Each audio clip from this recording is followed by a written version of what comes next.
Hi, this is Chris Foreman from Madness, and you're listening to the Stateside Madness podcast. Hi there, folks out there. I'd like you and me, Tommy McGuire and his combo. Hello, and welcome to the Stateside Madness podcast, the one and only podcast of the official Madness American fan service. I'm Lori, along with my co-host Polly, here to bring you news, reviews, and deep dives into the nutty sound of the British pop band Madness.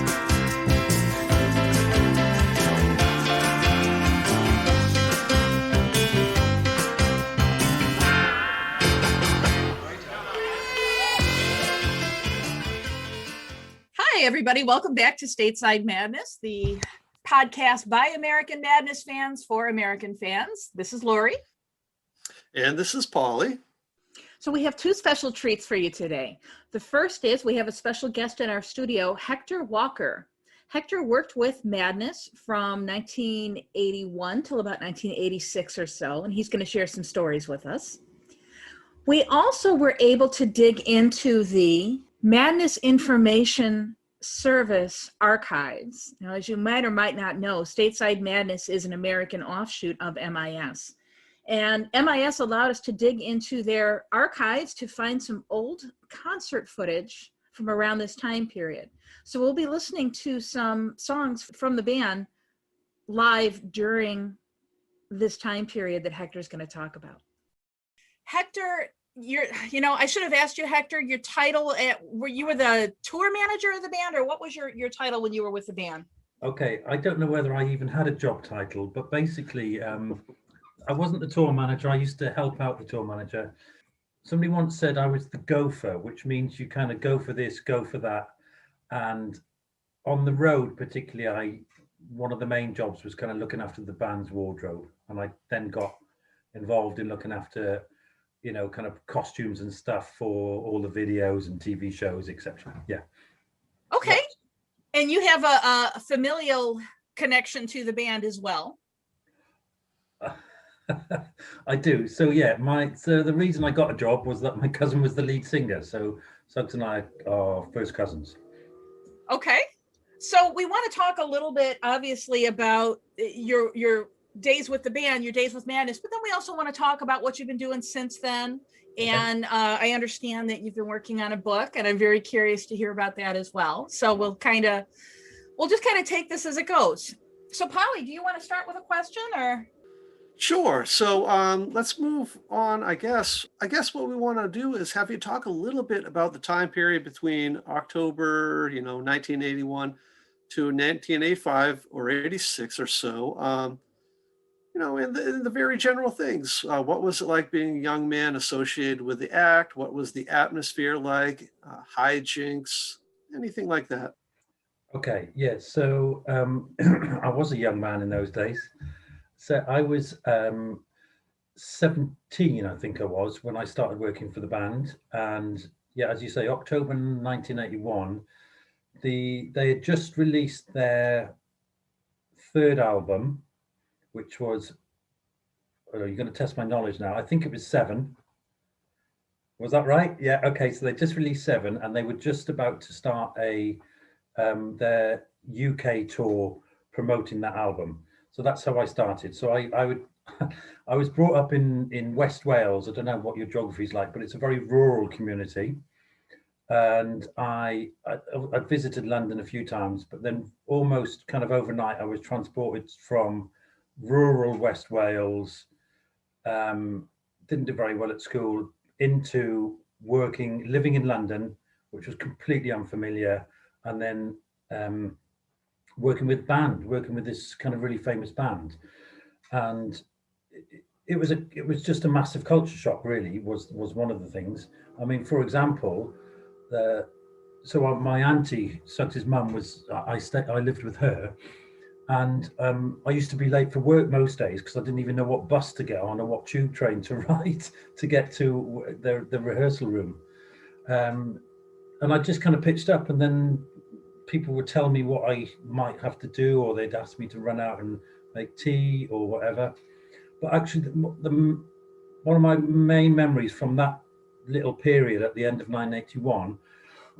So my first job was working with the band as they were rehearsing for the tour. And during those rehearsals, they started putting together and arranging and rehearsing It Must Be Love. And so I was kind of knocking around and, you know, doing all my jobs and things as the band was starting to put that song. It wasn't their song, but as they were starting to rehearse it and get it ready to be recorded. And then the guy who ran the record company, Dave Robinson, he was saying, right, guys, you've got to get this sorted, and we're going to release it as it's going to be a Christmas #1. He said, it's going to be a Christmas #1. It's going to be a #1 at Christmas. And they started recording it on that tour. And so off we went. That was it. I was kind of, before I knew it, I was on the tour bus, and we were off to wherever the first gig was. And where it was.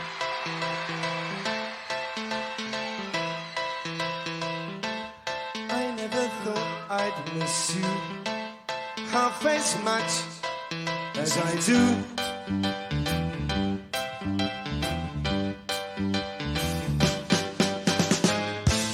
And I never thought I'd feel this way, the way I feel about you.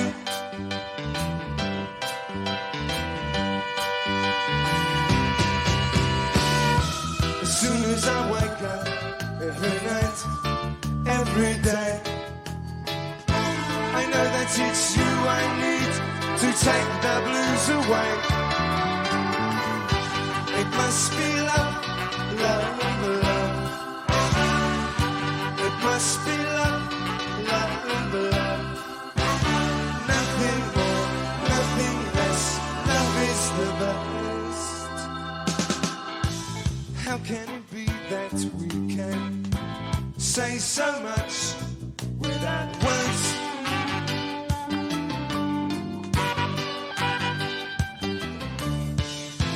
Bless you and bless me. Bless the bees and the birds.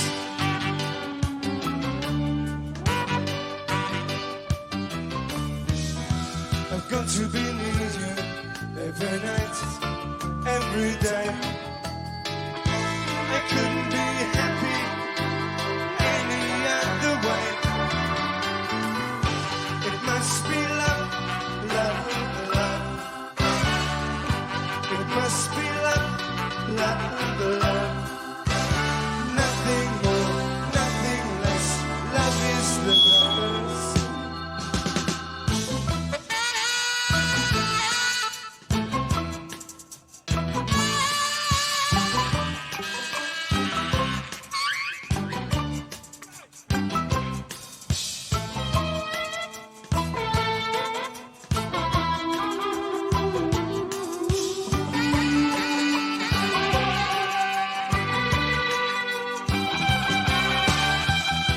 As I wake up every night, every day, I know that it's you I need to take the blues away. It must be love, love, love. It must be love, love, love.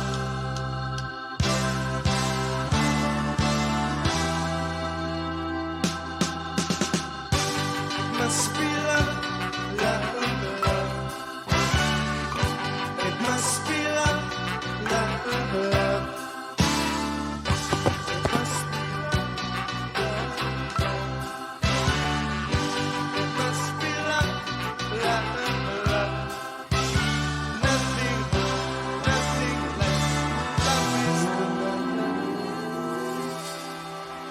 Thanks a lot. Doody-doo. See you all again. Good night. You can leave your seats to go home. Thank you. But yeah, it was, and that was it then. It was just pretty much non-stop for probably about 4 years, touring, doing videos, TV shows, you know, so we'd, you know, they'd be releasing a single, you know, a few times a year, and you just fly out to Paris or something, you know, sounds very exotic. you'd fly out somewhere for a couple of days, you know, do the TV show, all that kind of stuff, and then you come home. And then what happened was I'd been employed to work on the tour initially, and at the same time they changed managers, and the manager decided they'd keep me on. So when they weren't on the road or doing other things, I'd work in the fan club and help with the kind of mail order part of the fan club. And that was kind of it then. You just kind of got on with it, really. It was literally as simple as that. It was all a bit kind of make it up as you go along, you know. And that's how we made the videos as well. You know, everybody would pitch in and do their bit, and I'd get a big list of things, you know, props and wardrobe and costumes, and then off I'd go and put it all together with a tiny little budget, you know, about 20 quid to get 7 suits or something. I don't know. It was like ridiculous amount of money. And we just did it. We just put it all together. And the lasting memory was we laughed. We just had a laugh most of the time. I mean, obviously, there are times when you're on tour for 6 weeks and it's back to back and people get tired and you get a little bit of kind of fractious occasionally, but more often than not, we just had a laugh, you know, and it's hard to think of specific things, but it was just fun. Yeah. Well, can we talk a little bit about the videos? So you have little cameos in a few videos that some of our listeners might know. And I know you actually look like you're a little embarrassed as I'm saying this, but so I know you're in the very beginning of the Bed and Breakfast Man. That's you walking past Chrissy Boy. I know that you have a cameo in Arlington House. Yes. Which, why am I forgetting the name of the song? Oh my gosh. Come on, Polly. What was it? One Better Day. Thank One you. Better Day. Yeah. Thank you. And then there was a third one that you were in, and I can't remember. But even not being necessarily on either side of the camera, right? Whether you're in front of the camera or behind the camera, can you tell us any memories you have of making any of the videos? I mean, because Madness is really, they're very well known for their videos, right? I think that's a lot of the reason that they blew up over here. Yeah. So, I mean, were there any stories about making any of the videos that come to mind? Well, you know, those cameos you talk about. So the One Better Day one was, I think it was a last minute thing. They decided they were going to put a for sale sign up, and I was there, and they said, Hector, climb the ladder and we'll stick you at the end of the video. And so that literally, that's how that came about. And then the other ones you talked about. So the other cameo, there was, what did you say? There was Our House, the intro to Our House. Right. And what was the other one you meant? Oh, Bed and Breakfast Man. I don't know if you realize, but those videos were made separately, and those little cameo bits that I'm seeing in now were done a few years later. And the cameos, I can't remember when it was, 82 or 83, they put out their first greatest hits album, and there was a kind of greatest hits video thing, compilation, and they decided to do introductions to each video. And that's how I got into those cameo bits. And so when you look on YouTube now, it looks like I'm part of the whole thing, but I was part of a separate thing that was edited on later. Does that make sense? Yeah, no, that's right. Oh, Our House. You're the one that when Chaz says, have you seen Our House? And you say it's over there, mate.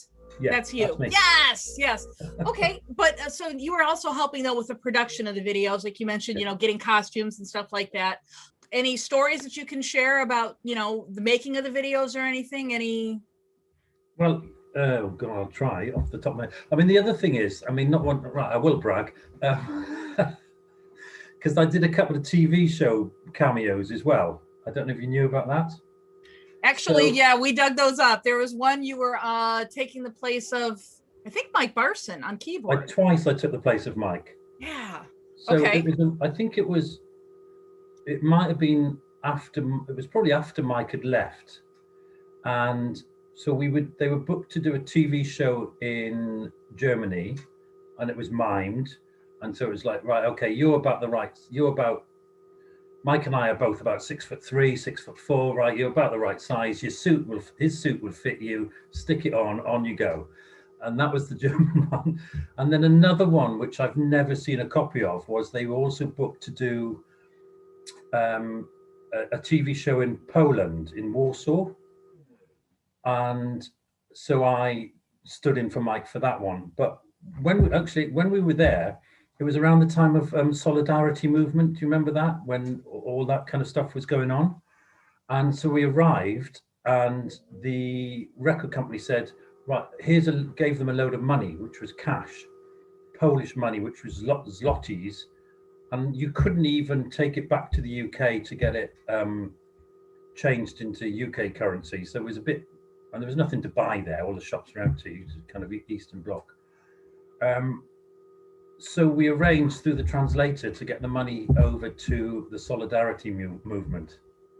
I don't know how he did it, and we never asked, but we said to him, can you make sure that the Solidarity money movement get this? I can't remember how much cash it was. And that was it. We didn't bring it back to the UK.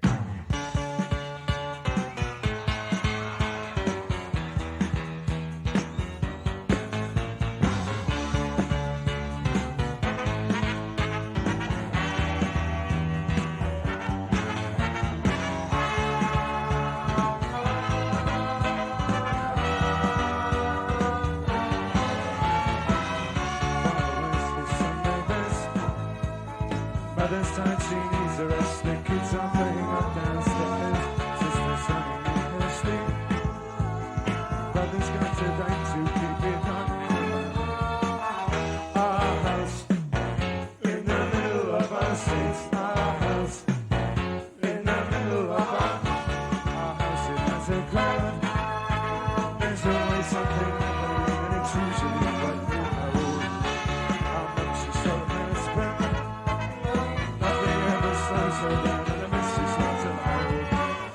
Our house in the middle of our streets. Our house in the middle of our house in the middle of our streets. Our house in the middle of our house. Mother has to only say when she sends the kids to school, saves them off with a small kiss.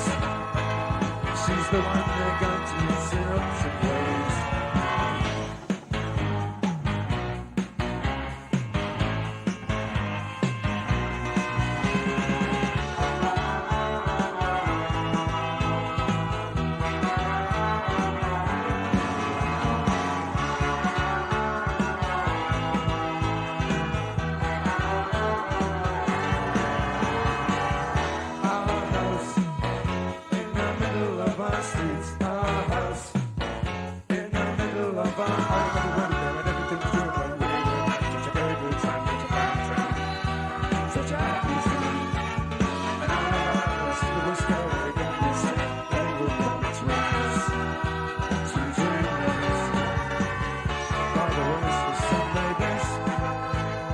Mother's tired, she needs a rest. The kids are playing up downstairs.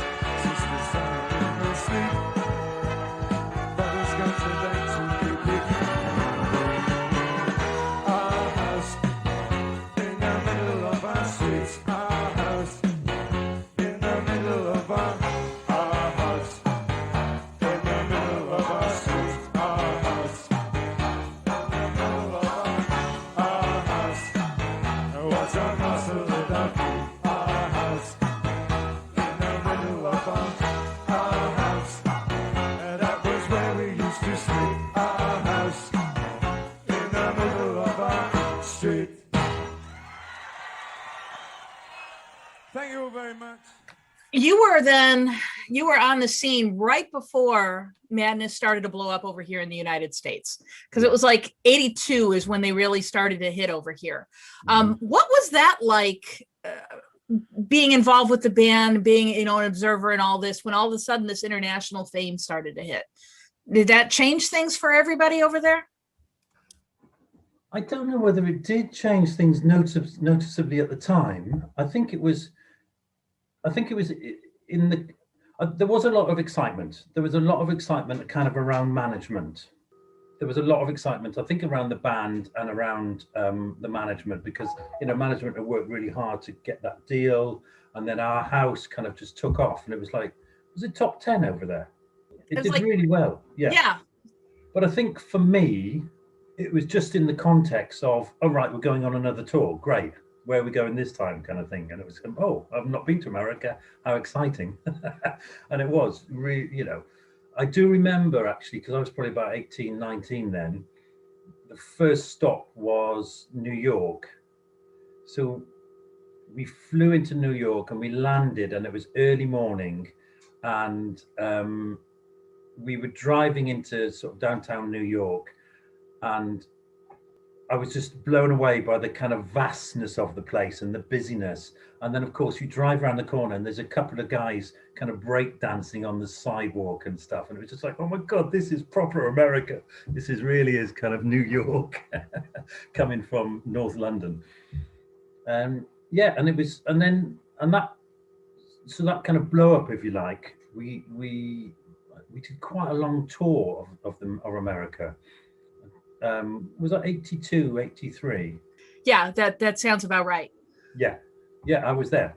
So on that tour, it was really odd as well, because in some parts of America, they were really popular, like East Coast, West Coast, which seems to be, and then other parts, we were playing little tiny nightclubs.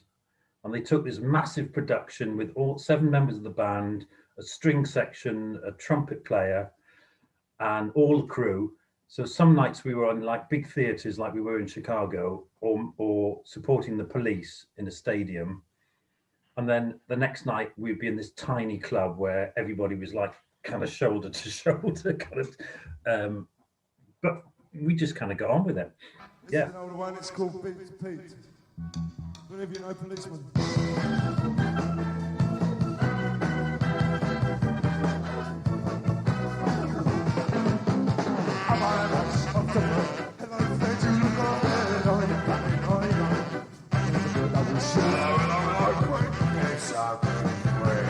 Hello, Steve, long time no see. I like the sound still on that thing, but you ain't, I'll see some time.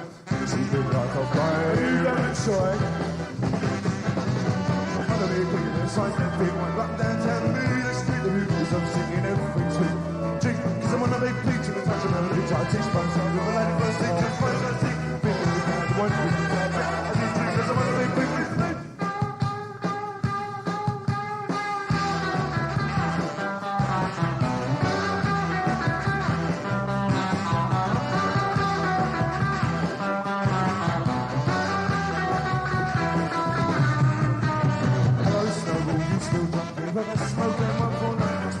Since last week's time, seen a lot of stars and moons saying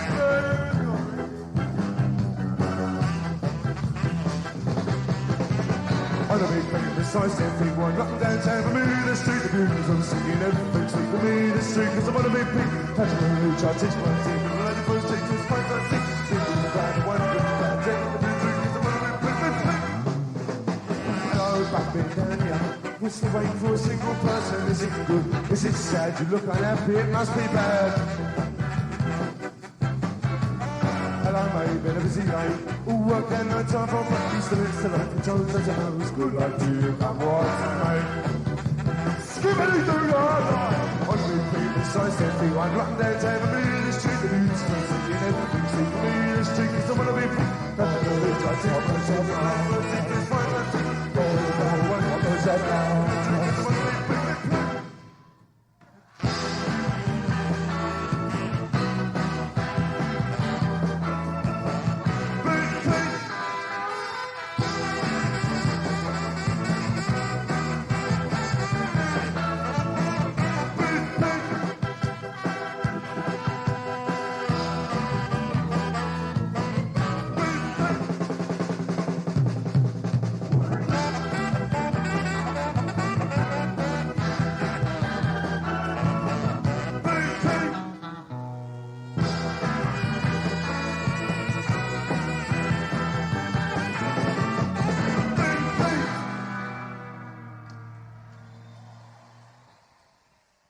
I mean, it was exciting. It was exciting. There was that sense that, oh my God, they were going to become like a proper kind of international band, if you know what I mean. Yeah, it was great. I mean, on that tour, actually, when we got to New Orleans, we ended up playing on a paddle ship. The gig was on a paddle ship. So we all the gear and all the band, we all got loaded in, and then it went up and down the Mississippi for a couple of hours, and then pulled back in, and everybody got off, and that was the end of the show. Oh my gosh, that had to be so cool. I would invent a time machine just so I can go to that show on a paddle boat on the Mississippi. I'm trying to imagine. Night boat to Cairo down the Mississippi River. That's awesome. Unfortunately, they were playing right down inside the boat, so you couldn't see. It was like you could have been in a little nightclub somewhere, so you didn't really get this feel of the paddle ship and the river and all that. But yeah, it was really cool.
So Hector, fans want to know, the band being famous for their good sense of humor, their hijinks, and the general nuttiness of the band.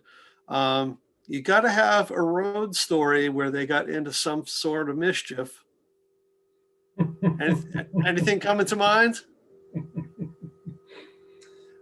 Well, let's be diplomatic. Okay, there's a few things come to me. Do you know the story? Actually, talking of hijinks, but later on in their career, I can't remember what we were organizing, a video or a photo shoot, and they wanted to use one of the big train stations in London, and I was trying to organize it and and what have you. And the message we were getting from the organisation London Transport was, no, we're not having them. We're not having Madness working. And I don't know what had happened, but they'd done a video like a few years before, and something had gone wrong, or they'd been mischievous or whatever, to the point that London Transport, who ran all the kind of metro tube system, just wouldn't have them anywhere near any of their buildings. But do you know the story of of Lee taking me shoplifting? Do you know that? Have you heard that story? Repeat it for our fans. Okay, so so one of the kind of in jokes, if you like, and it's public knowledge, so I'm not, you know, disclosing anything, is that Lee, as they would say over here, has long pockets and very short arms. and he's quite attracted to having things that aren't his. So anyway, on the first tour, I was 17. Now I'm 6'4", and I was quite skinny then, and he's about 5 foot nothing and very stocky. And so on this particular day, I used to have to have, you know, some petty cash to buy things and whatnot for them. He sort of came up to me and said, "Here, Hector, have you got any money? I need a new jumper. I need a jumper for stage." So I was like, "Yeah, of course, Lee, come on." And so we left the venue, and there's hundreds of Madness fans all over the streets of this town. And we went into one of the big like department stores in whatever city we're in, Bristol, I think. And it was near closing time. And we were sort of wandering around, and I was a bit kind of naive and not very streetwise. And the kind of staff were all kind of by the door waiting to close up. And we were looking at these just regular jumpers. And all we said, Hecht, stand behind me, son, stand behind me. So I just stood right behind him. And before I knew it, there was a jumper was off the hanger and stuffed down the front of his trousers, down the front of his jeans, and we ran out. And that was like a kind of baptism of fire, I think. It was like, could I handle it? And did I, you know, kind of grass him up? And that was it. We ran off down the street, and he'd stolen this bloody jumper right in front of me. But then a few years later, we were in a TV studio in Holland somewhere, and he'd scuttled off somewhere to do something. And again, you know, here, Hecht, I found something. I want to take it home, back to London. And he'd found this wooden prop, which was a kind of alarm clock, which was about 2 foot wide. It was like I don't know if you can see it. So it was like this big thing, painted red. And he said, "Oh, this would be great for a video. I don't know which one, but I'm going to use it for a video. Can you just stick it in one of the suitcases and take it back through customs?" I was like, "Oh, okay, I'll give it a go, Lee, see what happens. See if hopefully I won't get arrested." So yeah, that was not uncommon for something like that to happen. Did the clock get used in a video then, or was that just no? Just sat around in their office in London for years. Never got used.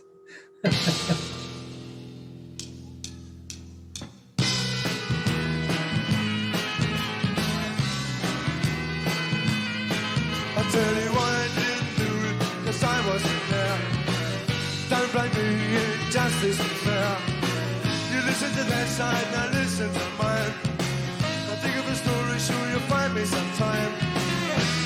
Pass the blame and don't blame me. Just close your eyes and count to 3. 1, 2, 3, then I'll be gone and you'll forget the broken window TV set. It wasn't me either, I'm just his mate. He told me to stand here and watch the gate. I've got a wife and 3 kids, you know. They'll tell you I'm straight, at least I think so. I'm as honest as the day is long. The longer the daylight, the less I do wrong. Don't pass the blame and don't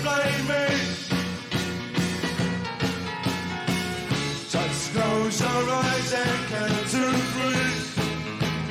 1, 2, 3. Then I'll be gone and you'll forget the broken window to be set.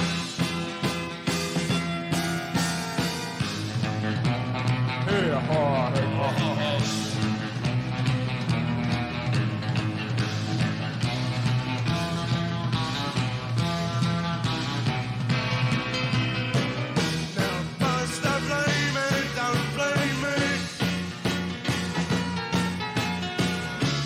Close your eyes and count to 3.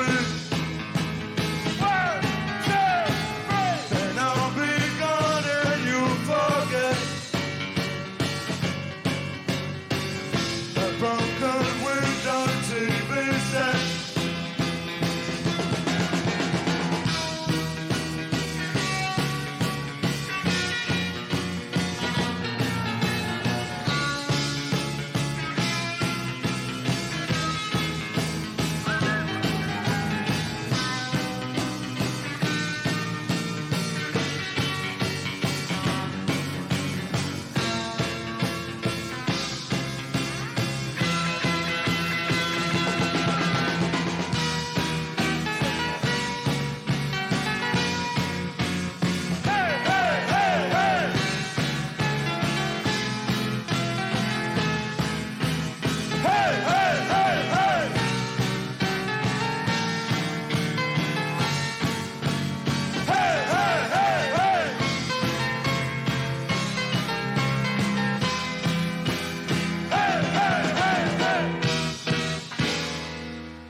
Was there anybody in the band that you really had a good connection with? I mean, I know, obviously Suggs, being that he was your cousin, but I mean, is there anybody else in the band that you really just kind of, I don't know, clicked with?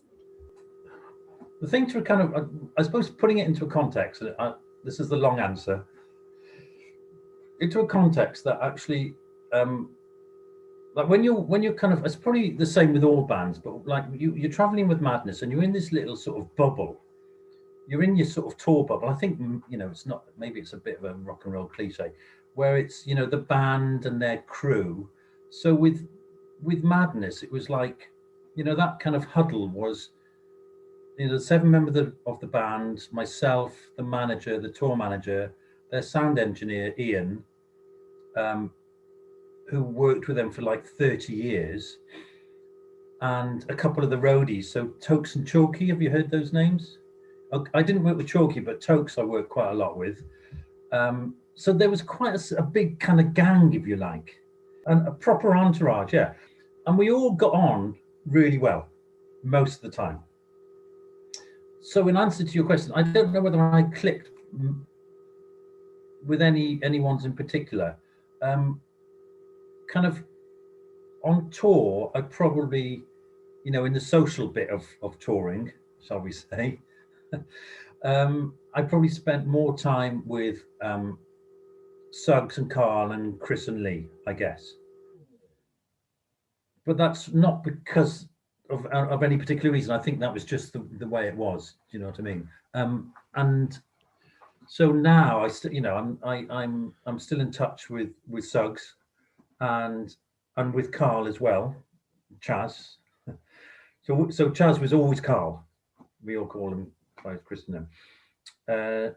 So I'm still in touch with those guys, but whenever I do go to a Madness gig now, it kind of does feel like we just kind of click back into the old banter, the old jokes. Remember when, always, remember when Lee took Hector shoplifting kind of story always comes back. Then they tell a few embarrassing ones about me when I was, had too much to drink and I'm going to tell it.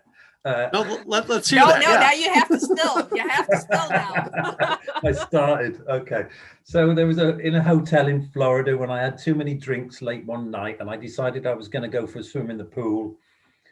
And somebody might have a photo of me somewhere, like kind of this gangly 18-year-old in a swimming costume and a lilo I'd got from somewhere. It's like 3 o'clock in the morning and something else, I can't remember. I'm trying to climb over the fence into this flipping swimming pool. And so they always will remind me of, oh, remember when Hector was at the Lilo running up and down the hotel corridor? So we just kind of slip back into those old things. And that's amazing too. I mean, because we're talking like 40 years for some of this stuff, that you guys are still able to slip back into that mode after all this time. That's great. That's amazing. Yeah. And one of the things, I suppose I'm more of an observer now because my life is so removed from that and has been for 20 years.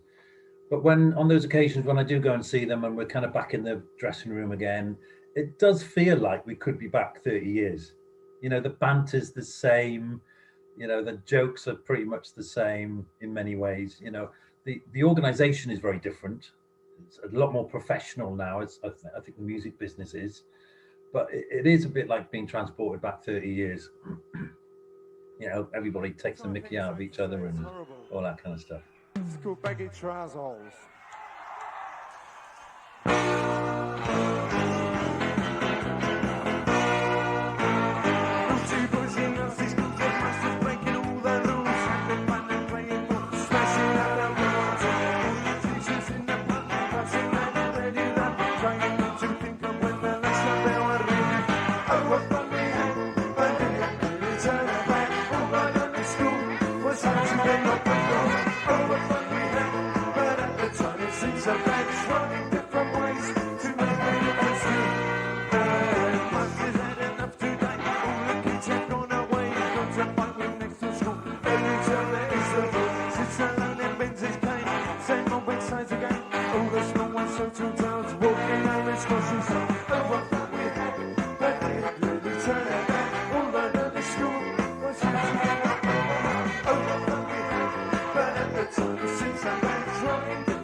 Hector, was there ever an event on the road that was just like a catastrophic type of failure?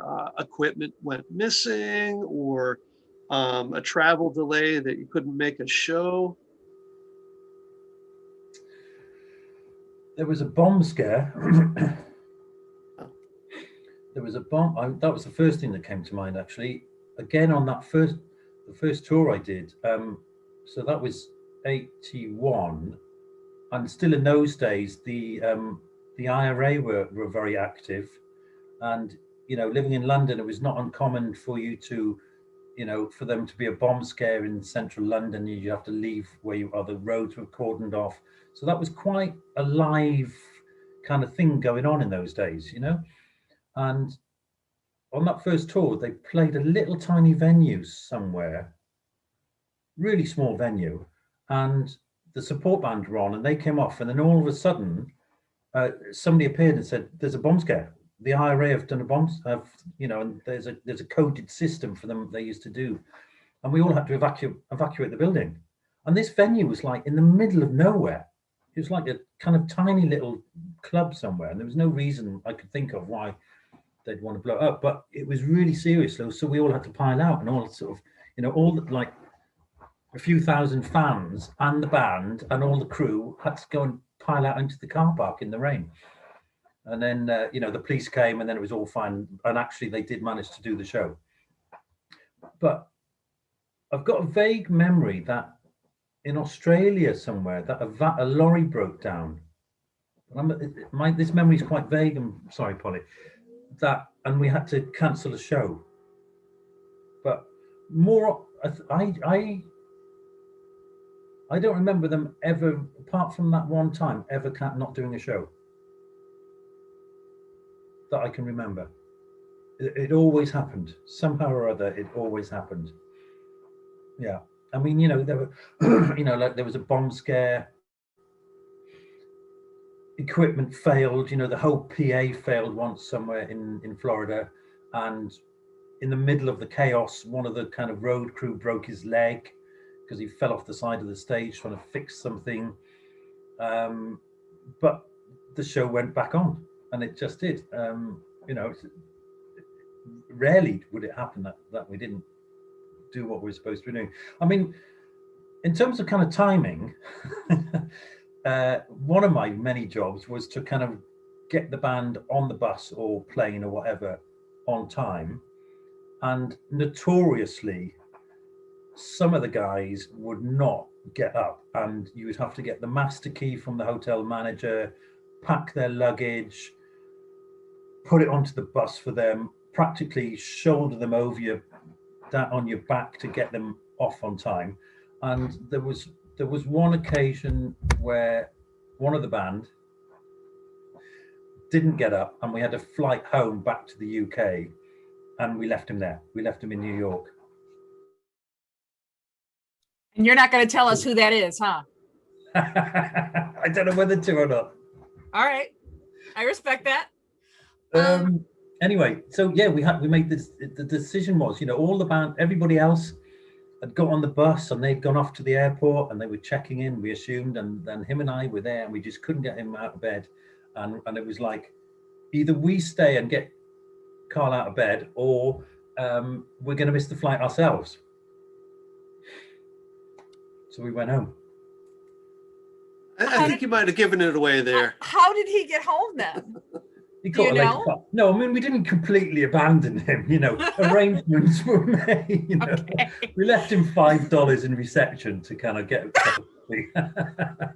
No. My. No, his tickets were there available, and we made sure that, I think actually before we left, the manager rescheduled his flight so he could get the later flight. We had, I think ours was early morning, and there was a late one that afternoon. Mr. Carl Smith.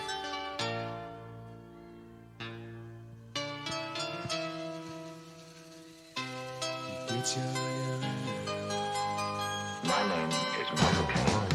He's walking where I'm afraid I don't lie. I see the firemen jumping from the windows. He's panicking, I hear somebody scream. He picks up useless paper and puts it in my pocket. I'm trying very hard to keep my fingers clean. I can't remember, tell me what's his name. My name is Michael Caine. And all I wanted was a photograph to keep my home. And all I wanted was a photograph to keep. The sun is laughing, it's another broken morning. I see a shadow and go like a giant warning. He didn't seem to hear, just turned away.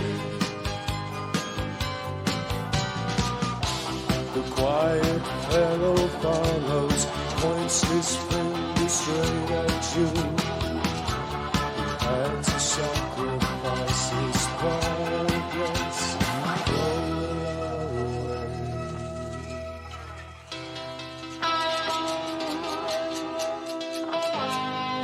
Christos Murek.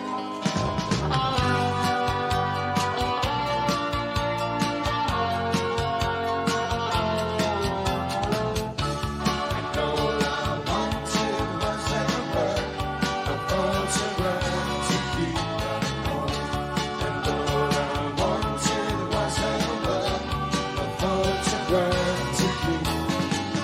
stays a number, he walks round and round in circles. There is no place he can ever call his own. He seems to jump at the sound of the phone. Staring out of the window, there's nothing he can do. All he wanted was to remain sane. He can't remember his own name.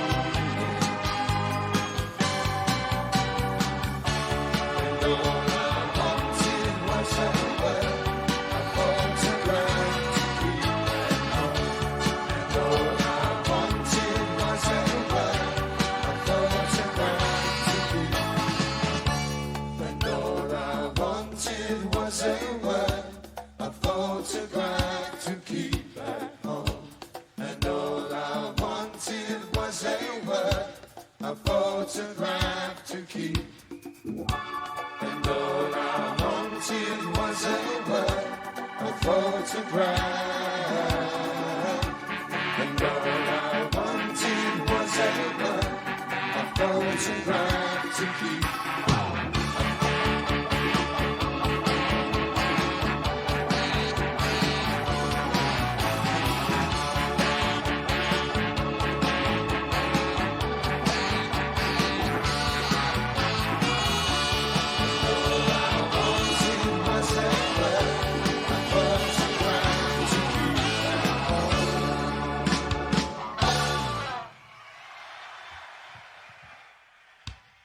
I get, because you've been on a number of tours with them. Which tour was your favorite? Probably two come to mind. See, we're going back many years, so that's the delay. I think that tour we just talked about when they went to America in 82, 83, partly because it was America and it was just like the kind of golden goose for me. You know, you just you've got to go to America, believe it or not, guys. And I think partly because it was really exciting, kind of going that far. It was so different. Like I was saying, you'd be on a kind of in a nightclub in Miami, run by the mafia one night, and then you'd be in Shea Stadium with the police the next day, and then, you know, on a paddle boat. It was so diverse, and we also had 4 days off in the middle of that tour on a beach in Florida, which was a kind of dream. And then, of course, on that tour, they did one show in California with David Bowie. So, you know, you're touring with a kind of pop group, and then they're supporting David Bowie, you know. So that really, really sticks out in my mind, absolutely. And actually, I remember that it was on that show. It was is it the Anaheim Stadium near Los Angeles? Would that make sense? Yeah? Yes. Okay, so Bowie was playing there, and Madness were one of the opening acts. And I do remember it was ridiculously large. You know, like the backstage area had Greyhound buses parked in it, which is very different from the day before, where you've got a backstage area where you can barely get seven members of the band into a dressing room. It's vast. And David Bowie came into the dressing room to say hello to Madness, and I remember the kind of, in myself, being a massive fan, grew up listening to Bowie because my older sisters were really into him. It was always there. And he kind of, you know, this godlike man walked in and came in and chatted to some of the band. And I do remember kind of being in complete awe. And then a bit later on, because he didn't send, you know, one of his people spoke to one of our people who spoke to one of somebody else's people, and the message came through that his son was a Madness fan. Could we get a signed T-shirt? So that was something I would organise, and we didn't have any Madness T-shirts. So in the middle of the afternoon, I had to go up from the backstage right out into the middle of the stadium, where there's thousands of fans, queue up at a merchandise stall, buy one of the Madness t-shirts that's being sold, take it backstage, get them to sign it, and then give it back through his PA or whoever it was. Yeah. We went to Japan once. That was pretty amazing. Just because it's so different, you know, culturally, it's just so diverse. And that was quite an experience as well. So those are the two, I guess, that kind of come to mind. There's a big video screen up there.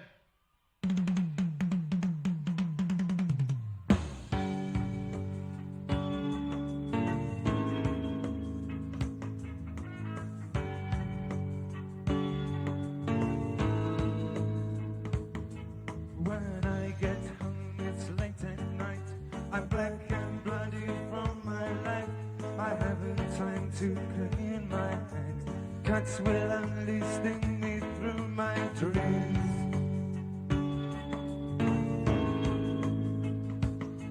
It's well past midnight as I lie in a semi-conscious state.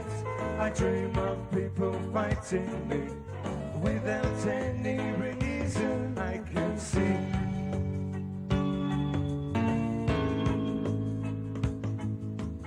In the morning I awake, my arms, my legs, my body aches. The sky outside is wet and grey, so begins another weary day. So begins another weary day.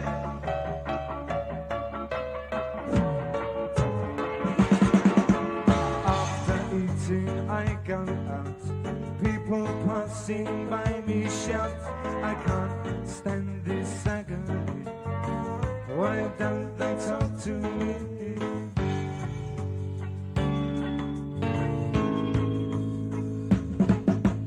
In the park I had to rest. I lie down and I do my best. The rain is falling on my face. I wish I could sit without a trace.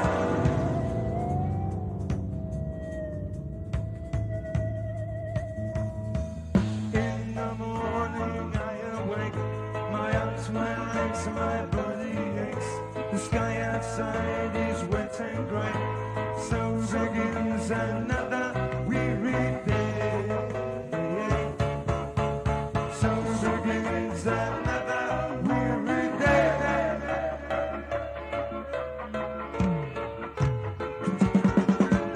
At the park I have to rest.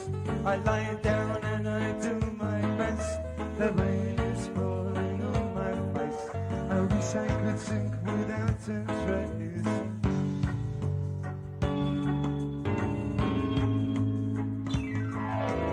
In the morning I awake, my arms, my legs, my body aches. The sky outside is wet and grey, so begins another weary day. So begins another weary day.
Okay, well, I kind of had a question about your cousin.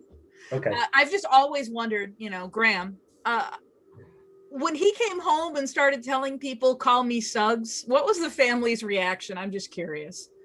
Okay, that's interesting actually, because I mean, as everybody knows, he lived with my family for a couple of years when we were all kids. and that was in West Wales. So then that was only for a couple of years, and then he went back to London. And I think he became Suggs when he was back in London when he was a teenager. And then, so for my family in Wales, all we knew, no, his mum, there'd been contact. We would kind of see each other for summer holidays because we were all still in school. And he might visit us, and I'd go up to London a couple of times, and we were all kind of kids. And then we heard that his mum had said, "Oh, Graham's in a band." And then the next thing we know, his mum phoned up and said, "Oh, Graham's band. Do you know the show Top of the Pops over here?" Okay, so that was the only show in the UK where you could have pop music going on, where you'd have like the charts and music. So it was the thing. So we get this call from his mum, "Oh, Graham's band is going to be on Top of the Pops on Thursday night." And it was only after that we started to read and hear that he was then known as Suggs. That's because we just didn't know. And all the rest of, like my family still refer to him as Graham. So my sisters, my mum when she was alive, his mum when she was alive, but they all call him Graham. And I guess because I was kind of working there and that was who he was only ever known as Suggs, I kind of joined in that. That was, yeah. So. Okay, I was just curious, Yeah, does that answer the question? Yeah, thank you. I appreciate that. All right, Polly, you're next. Well, that does bring up something, though. So all 7 guys in the band have a nickname. They must have called you something. Yeah, they did. Is something besides Hector? You want me to tell you, don't you? Oh, yeah. I might know. I think I might know. Okay, go on. They called you Hector the Strider Walker. Yes. How did you know that? I know all. No, I think in one of the DVD commentaries, Carl called you that. Wow. Yeah, because I'm assuming because you're long legs and you walk very quickly. Do you know that's really weird actually? Because I was right, name dropping. I was talking to Carl quite recently, and he referenced that because there's nowhere else in any other part of my life where I'm called. He used to call me the Strider. It was partly because I was, gangly. I'm tall and I was quite thin then. But he was also saying, "Oh no, it's because I used to think you could just take everything in your stride." Oh. Yeah, and I think it was. I think possibly because there were times when when it's really, really busy and you're trying to put a video together or on tour and there's 7 people all want something and Hector, what's this? Where's that? Blah, blah, blah, blah. And I just seem to be quite able to take it in my stride. And he was saying recently that's where he got it from. So it was Carl who came up with that nickname. Wow, that's quite a compliment. Yeah, massive compliment. Yeah. Yeah. How is he doing, by the way? I know a few years ago he'd had a bout with cancer, but it sounded like from his Facebook that he's made a full recovery. He's doing okay? He was really well. He was in great form. Yeah. Yeah. Really, really good form. Yeah. That's good. If we could, then it sounds like you'll be speaking with him. We don't have any asks, but just tell him that American fans still love him. Nobody's forgotten him. And we do have a podcast, but yeah, we're shameless. We're shameless. Podcast.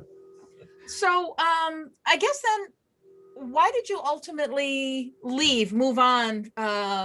It was probably around the time that the band broke up, 85, 86, right? Is that you then moved on along with everybody else, or? A couple of things happened. It was around that time. So sorry, I'm making a noise in the background. Just get myself a drink. So the band, I used to just really like touring. I was young, it was exciting. And so around that, whenever that was, 86, 87, the band were not touring very much, and it didn't look they were going to tour for some time. yeah, they were kind of in the, about,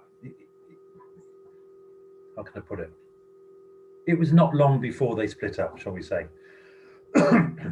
And I'd done a couple of tours. So I did 2 tours with George Benson, you know, the jazz guitarist.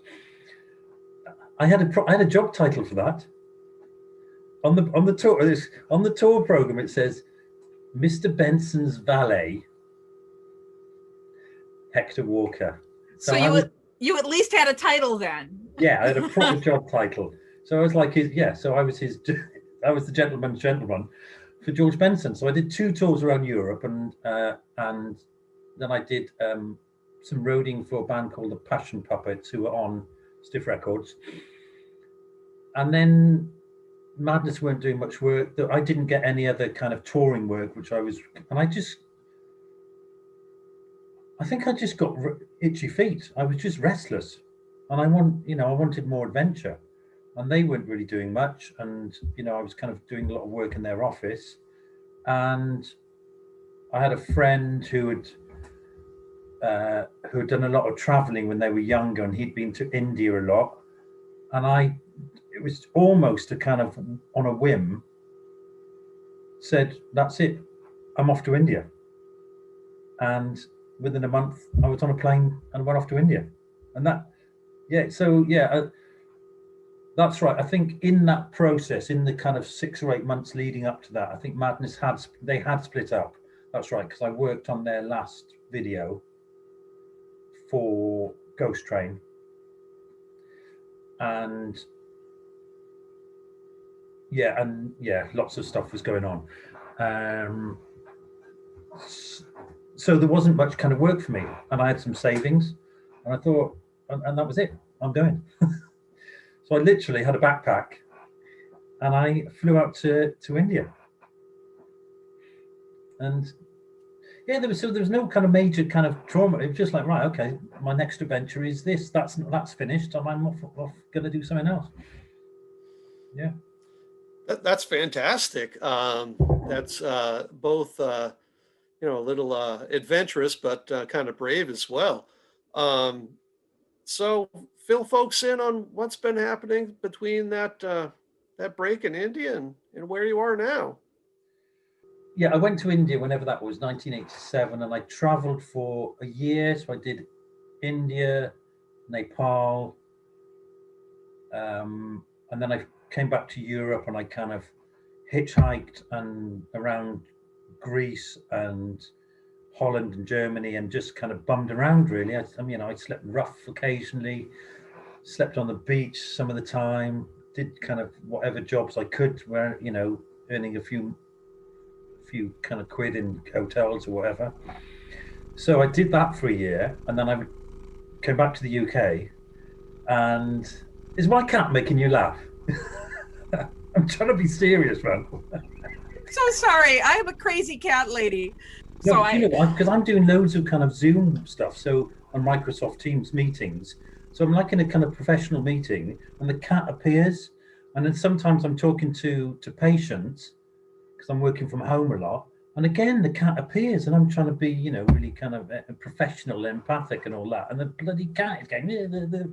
But okay, so okay. You mentioned your patients. So what are you doing now professionally? Okay, so back, moving back, I did that traveling.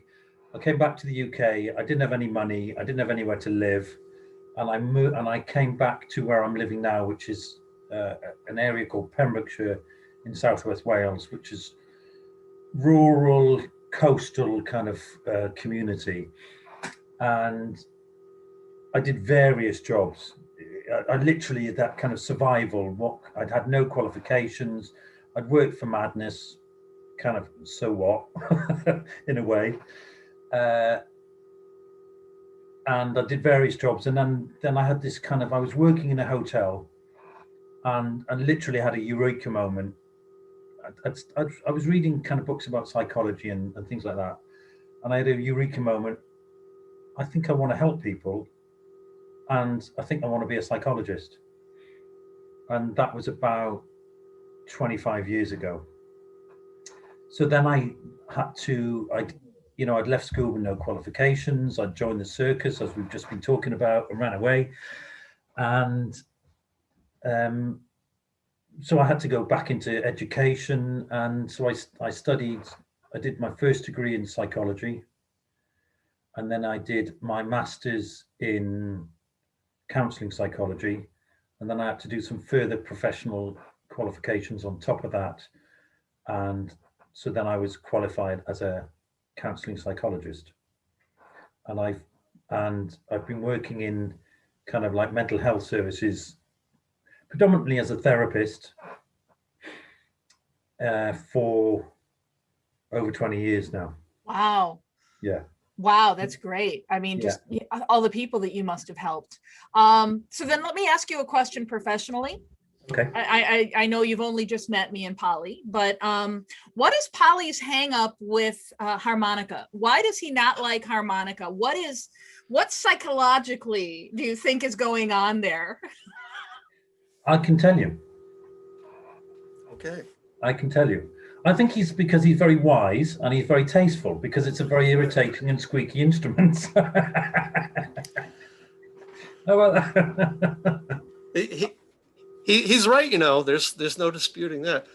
I would like to point out too, I was reading in the Lancet the other day that a disproportionate amount of people who knew Lee Thompson in his 20s moved into the field of psychology. Who knew? It's an interesting connection, isn't it?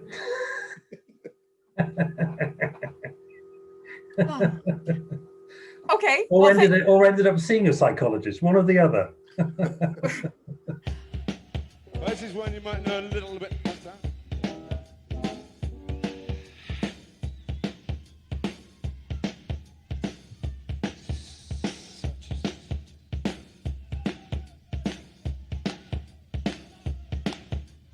We'd like to announce Mr. Humphrey Ocean. Come forward, Humphrey. This is Mr. Humphrey Ocean, an adult which we hope you would all like to follow. Big nutty dancer. M-A-D-N-E-S.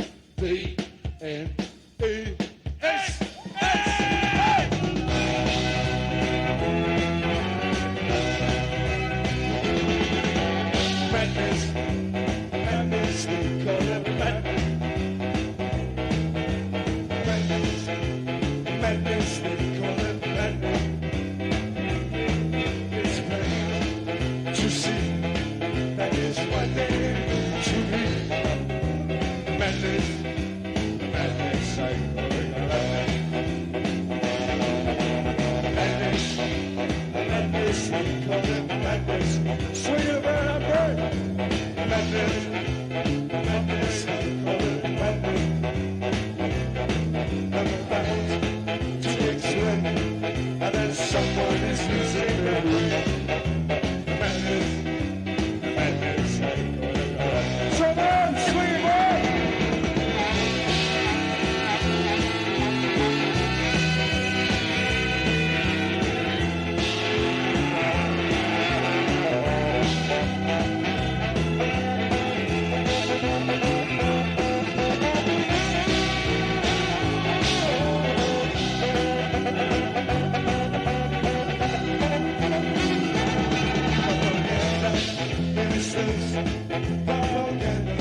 Ministers, I forgot that they've been too. I'm gonna walk all over you.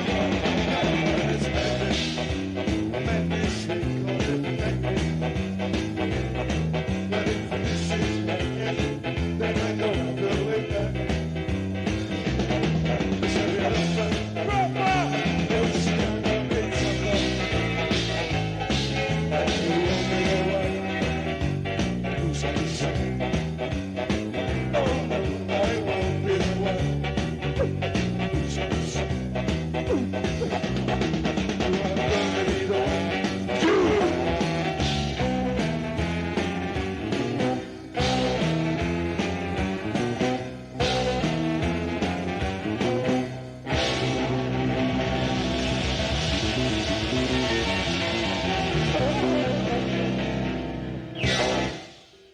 So Hector, you had told me that you had been working on a book recently too, yeah? Yeah, so I'd started writing a book some years ago, and then during the lockdown, I kind of revisited it. And so I've finished it, and it's not published. So if you know a publisher in America, I'd be really happy to, sign a contract. And so basically, it's the kind of first half of my life, I suppose, roughly. So it starts off with the context of, I think loosely there might be a theme of all the things that I, where I came from, my parents, my very kind of, my dad particularly, very working class background.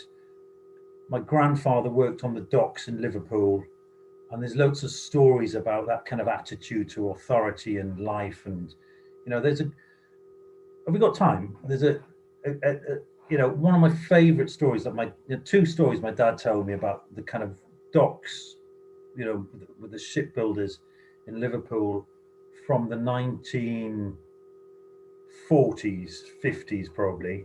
So there was the one story whereby the dock worker, in those days, they had big stone walls all around the docks, and there was a gate to get in and a gate to get out, so that nothing could be stolen and people were going to work, and that was it. So this guy goes in, clocks on to work early in the morning, walks up to the end of the dockyard, climbs over the wall, and goes to the pub. Spent all day in the pub and had a heart attack and died on the floor of the boozer during the working day. So the landlady and all the other guys in the pub, they pick up his body and they carry it back to the docks, and they lift it over the wall and they leave him in the docks. And do you know why? The reason being that if he died on the job, his wife would get his pension. And if he died off the job, she wouldn't get the pension. So they made sure, they didn't report his death.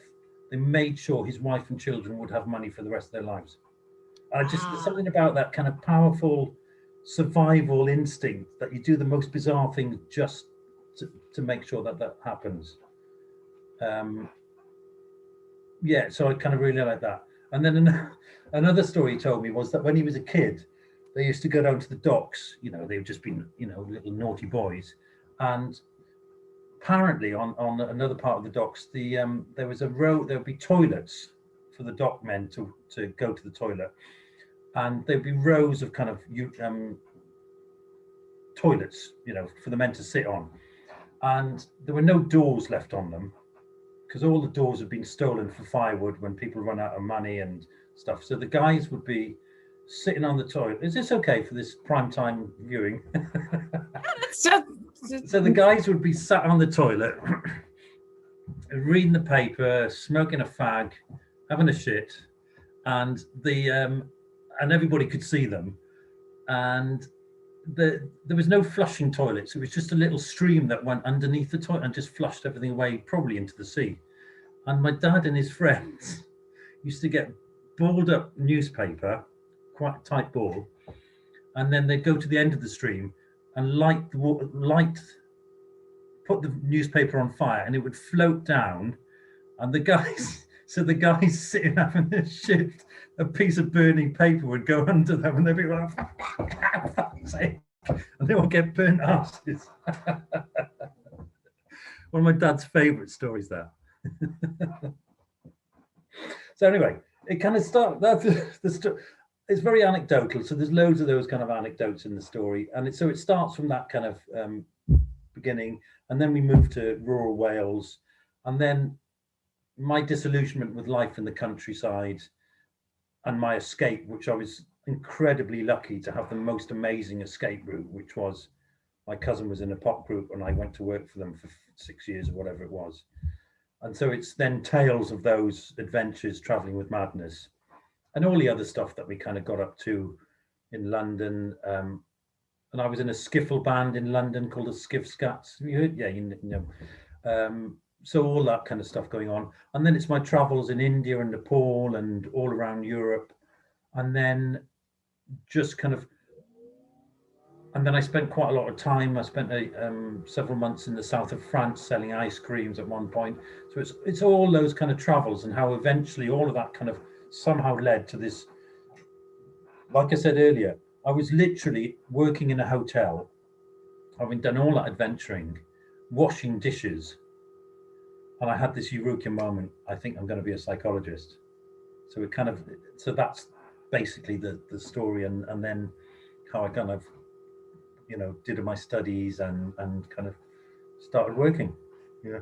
It sounds amazing. I hope you do find a publisher, because I would love to read that. I mean, I'm kind of the resident bookworm for Stateside Madness, but I would love to read that. So let's hope somebody listening, if you if you work for a publishing company, you're interested, email us at statesidemadness@gmail.com, and maybe we can put you in touch. That'd be brilliant. Yeah. Love it. That it would. And Hector, not to appoint myself the tourism chief for Wales, but I got to spend some time in Cardiff, and Cool. this was on a trip in the UK, and of anywhere we went, it was just so refreshing to be in a place where people were vastly more interested in talking to you, and so kind and gentle and warm that of everywhere we went, I said, that's the place, first stop, I'm going there. We're going to get back there again. I absolutely adored it, and I'm dying to get back. Cardiff is a wonderful city. I did my first degree at the university in Cardiff, and I don't know if you remember, there's the castle in the middle of the city, and then there's this beautiful massive park area which is kind of creeps right into the city centre. It is, and people are a bit more friendly, I think out of the major cities of the UK, and then the more into the kind of countryside, you probably get even more curiosity and more of a welcome. And it's a nice size city. It's quite compact, but there's quite a lot going on. And come back. We'll meet up and have a coffee or a beer or something.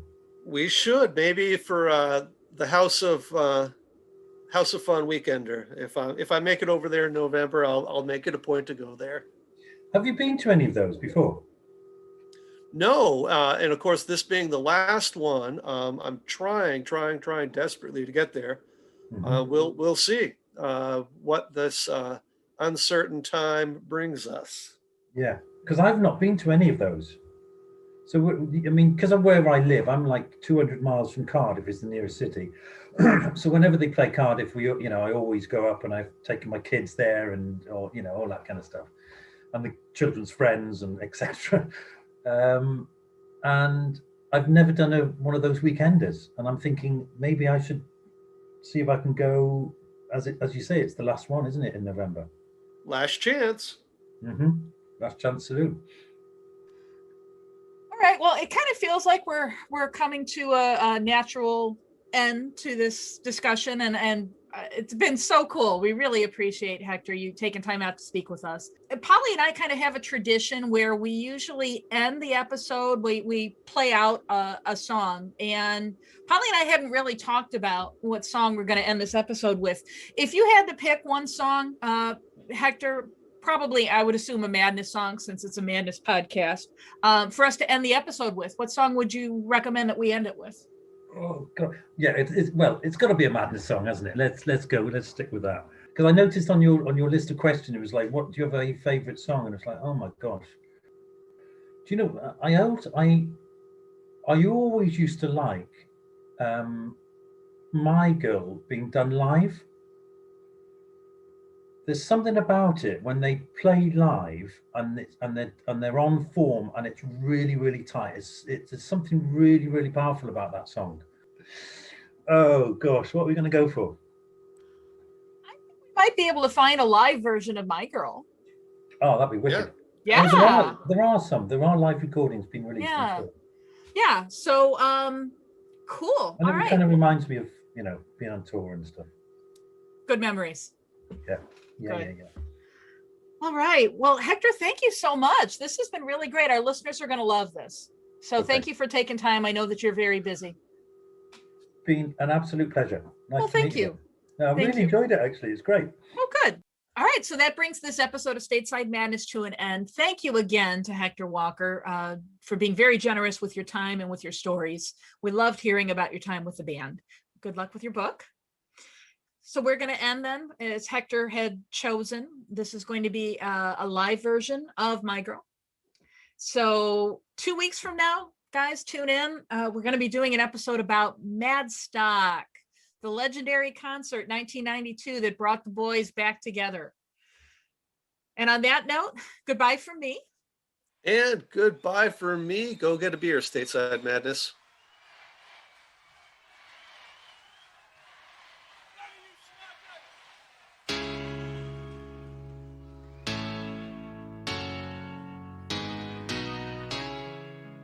My girl's mad at me.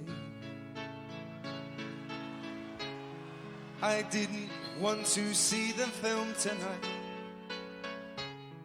I found it hard to say. She thought I'd had enough of her. What can't she see? She's lovely to me, but I like to stay and watch TV on my own every now and then.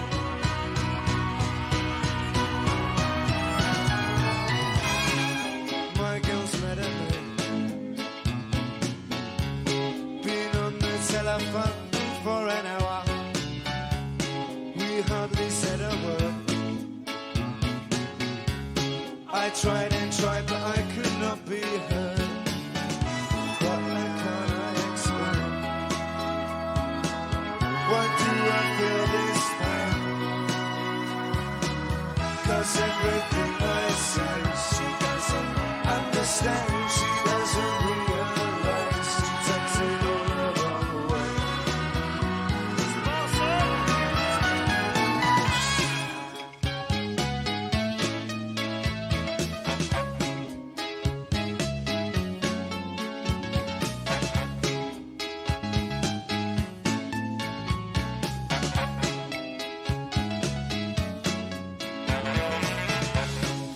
My girl's mad at me. Been on the telephone for an hour. We only said a word. I tried and tried, but I could not be heard. What can't I explain? Why do I feel this pain? 'Cause everything